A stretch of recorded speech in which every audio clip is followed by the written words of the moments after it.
Assalomu alaykum aziz do'stlar, xabarchi o'z kanaliga xush kelibsiz. Azizlar, xabarlarimizdan to'liq ma'lumot olish uchun videolarimizni oxirigacha tomosha qiling. Albatta, keyingi videolarimizni o'tkazib yubormaslik uchun kanalimizga obuna bo'ling va video ostida bir dona like tugmachalarini bosib qo'yishni esdan chiqarmang. Biz esa boshladik.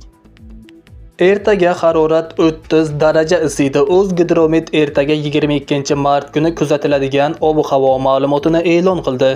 Unga ko'ra Toshkent shahrida havo biroz bulutli bo'ladi, yog'ingarchilik kutilmaydi. Shamol sharqdan 5-10 metr/soat tezlikda esadi. Harorat kechasi 12-14 daraja iliq, kunduzi 25-27 daraja iliq bo'ladi.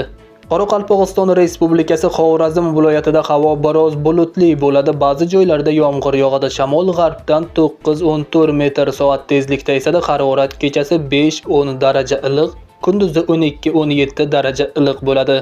Buxoro va Navoiy viloyatlarida havo biroz bulutli bo'ladi. Ba'zi joylarda yomg'ir yog'adi. Shamol g'arbdan 7-12 metr/soat tezlikda esadi. Ba'zi joylarda 13-18 metr/soat tezlikkacha kuchayishi mumkin.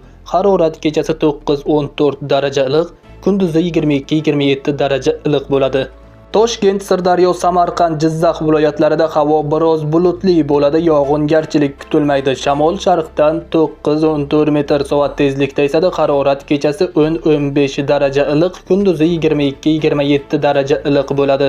Qashqadaryo, Surxondaryo viloyatlarida havo biroz bulutli bo'ladi, yog'ingarchilik kutilmaydi. Shamol sharqdan 9-14 metr/soat tezlikda esadi. Harorat kechasi 12-17 daraja iliq, kunduzi 25-30 daraja iliq bo'ladi. Andijon, Namangan, Farg'ona viloyatlarida havo biroz bulutli bo'ladi, yog'ingarchilik kutilmaydi. Shamol sharqdan 5-10 metr/soat tezlikda esadi. Harorat kechasi 7-12 daraja iliq, kunduzi 22-27 daraja iliq bo'ladi.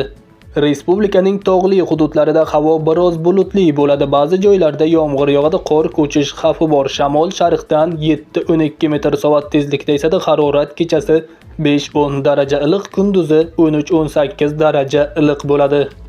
Xabarchi o'z kanali sizlarga yetkazmoqchi bo'lgan ma'lumotlari shulardan iborat edi. Xayr, salomat bo'ling.